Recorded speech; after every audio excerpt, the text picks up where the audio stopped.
Thank you very much, Mr. President. Ladies and gentlemen, good evening. Assalamu alaikum. Lovely to see you all here tonight. We are having a very entertaining night, are we not, with some very interesting things being said from the other side of the house tonight. Let me begin by saying, as a Muslim, as a representative of Islam, I would consider myself an ambassador for Islam, a believer in Islam, a follower of Islam and its Prophet. So, in that capacity, let me begin by apologizing to Anne-Marie for the Bali bombings. I apologize for the role of my religion and me and my people, for the killing of Theo van Gogh, for 7/7. Yes, that was all of us. That was Islam, that was Muslims, that was the Quran. I mean, astonishing claims to make in the very first speech tonight, on a day like today, where the Conservative Prime Minister of the United Kingdom is having to come out and point out that these kind of views are anathema. And I believe you're trying to stand for the Labour Party to become an MP in Brighton. If you do, and you make these comments, I'm guessing you'll have the whip withdrawn from you, but then again, UKIP's on the rise, they'll take you, the BNP, they might have something to say about your views. What Mehdi Hassan always does. By the way, just on a factual point, since we heard a lot about the second speaker, about how backward we Muslims all are, on a factual point, you said that Islam was born in Saudi Arabia. Islam was born in 610 AD. Saudi Arabia was born in 1932 AD. So you were only 1,322 years off. Not bad? Not bad start there. Talking of maths, by the way, a man named Al-Khawarizmi was one of the greatest mathematicians of all time, a Muslim, worked in the golden age of Islam. He's the guy who came up with not just algebra, but algorithms. Without algorithms, you wouldn't have laptops. Without laptops, Daniel Johnson tonight wouldn't have been able to print out his speech in which he came to berate us Muslims for holding back the advance and intellectual achievements of the West, which all happened without any contribution from anyone else other than the Judeo-Christian people of Europe. In fact, Daniel David Levering, the author of the Pulitzer Prize-winning historian and author of The Golden Crucible, points out that there would be no Renaissance, there would be no Reformation in Europe without the role played by Ibn Sina and Ibn Rushd and some of the great Muslim theologians, philosophers, scientists in bringing Greek texts to Europe. As for this being our university, I will leave that to the imagination as to who is our and who is there. I studied here too. An astonishing set of speeches so far making this case tonight. A mixture of just cherry-picked quotes, facts and figures, self-serving, selective, a farrago of distortions, misrepresentations, misinterpretations, misquotations.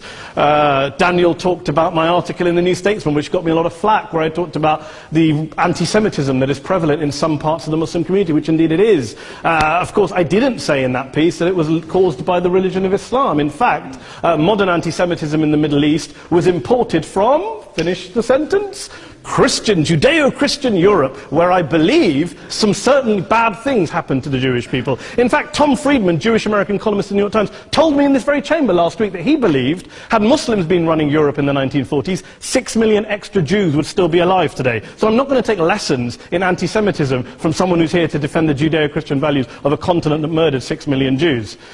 Moving swiftly on. Yes. Absolutely. Well, I'm about to make that point. No, I'm about to make that point. You're right. I agree with you. I agree with you 110%. That is my point. I don't think Europe is evil or bad. I'm a very proud European. I don't want to judge Europe on that basis, but if we're going to play this gutter game where we pull out the Bali bombing and we pull out examples of anti-Semitism in the Islamic community, then of course I'm going to come back and say, well, hold on. I mean, look, let's be very clear. Daniel here was a last-minute replacement for Douglas Murray, who had to pull out. And Douglas and I have a well-documented differences, but to be fair to Douglas, as to be fair to Anne-Marie and to Peter, atheists.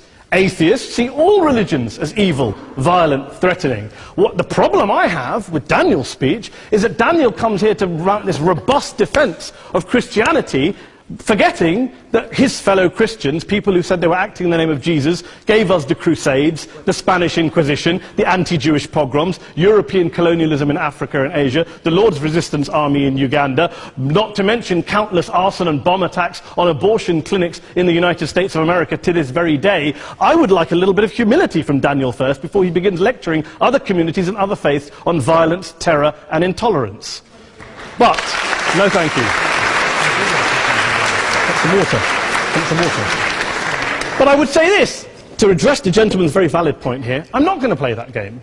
I don't actually believe that Christianity is a religion of violence and hate because of what the LRA does in Uganda or what Crusaders did to Jews and Muslims in Jerusalem when they took back the city in the 12th or 13th or whatever century it was. I believe that Christianity, like Islam, like pretty much every mainstream religion, is based on love and compassion and faith. I do follow a religion in which 113 out of the 114 chapters of the Quran begins by introducing the God of Islam as a God of mercy and compassion. I would not have it any other way. I don't follow a religion which introduces my God to me as a God of war, as some kind of Greek God of wrath, as a God of hate and injustice. Not at all. As Adam pointed out, you go through the Quran and you see the mercy and the love and the justice. And yes, you have verses that refer to warfare and violence. Of course it does. This is not a motion about pacifism. I'm not here to argue that Islam is a pacifistic faith. It is not.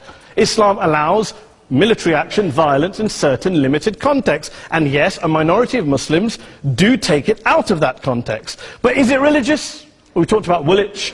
Daniel and Anne-Marie have suggested that it's definitely religion that's behind all of this. Well, actually, what I find so amusing tonight is we're having a debate about Islam. And the opposition tonight have come forward. We have a graduate in law, a graduate in modern history, a graduate in chemistry.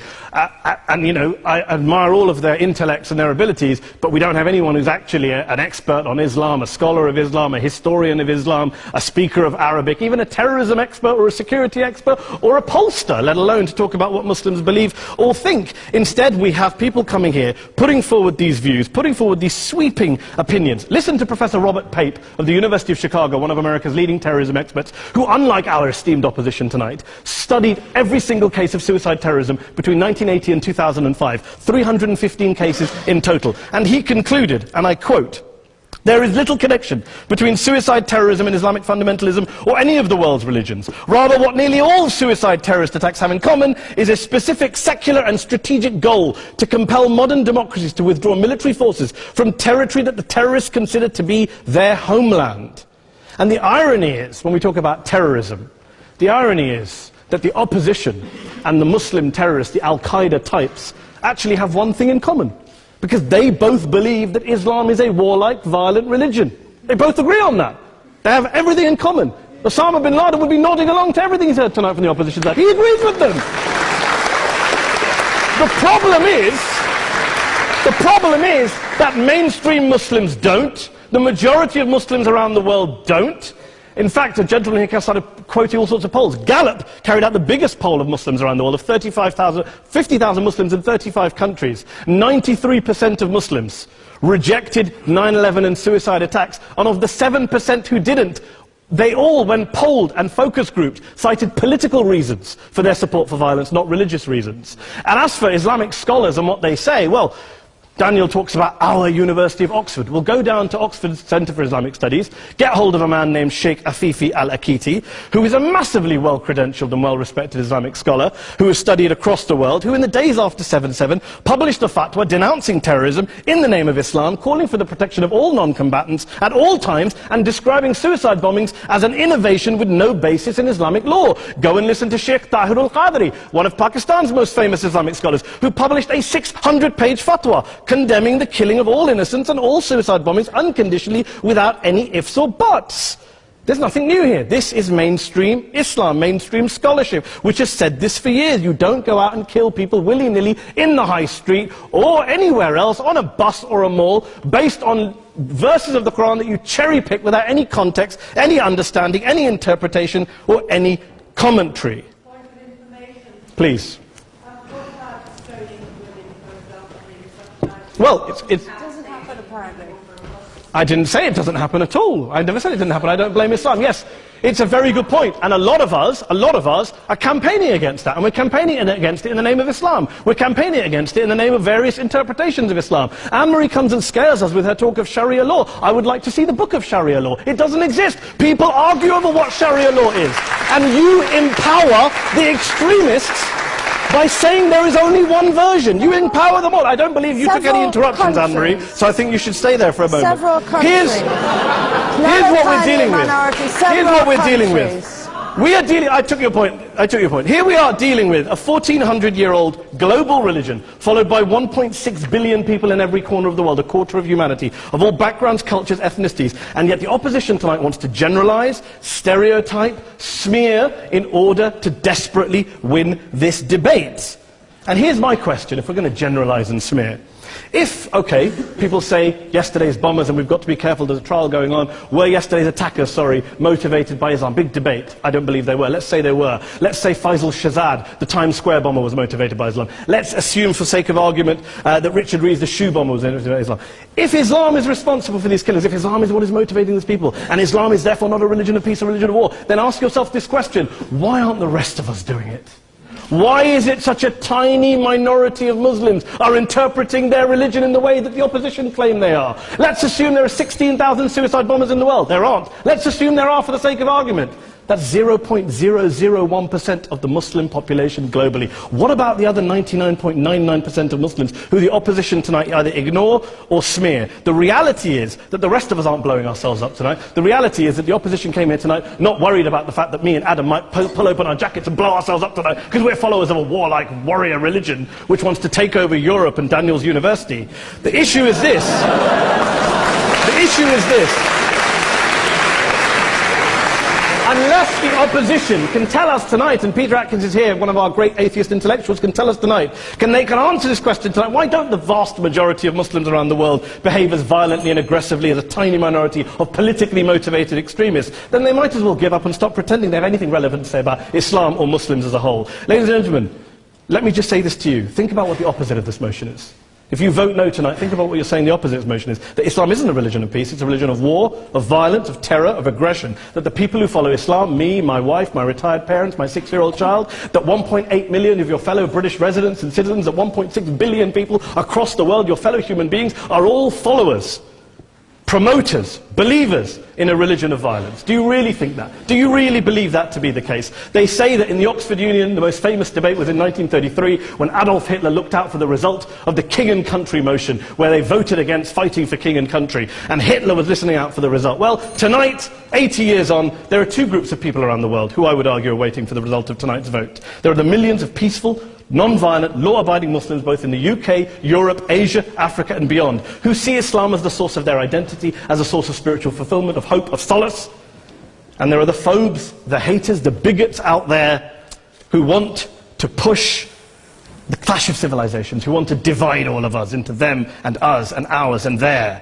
Ladies and gentlemen, I urge you all not to fuel the arguments of the phobes and bigots. Don't legitimize their divisions. Don't legitimize their hate. Trust those Muslims who you know, who you've met, who you hear, who don't believe in violence, who do want you to hear the peaceful message of the Quran as they believe it to be taught to the majority of Muslims, the Islam of peace and compassion and mercy, the Islam of the Quran, not of Al-Qaeda. Ladies and gentlemen, I beg to propose this motion to the House. I urge you to vote yes tonight. Thank you very much for your time.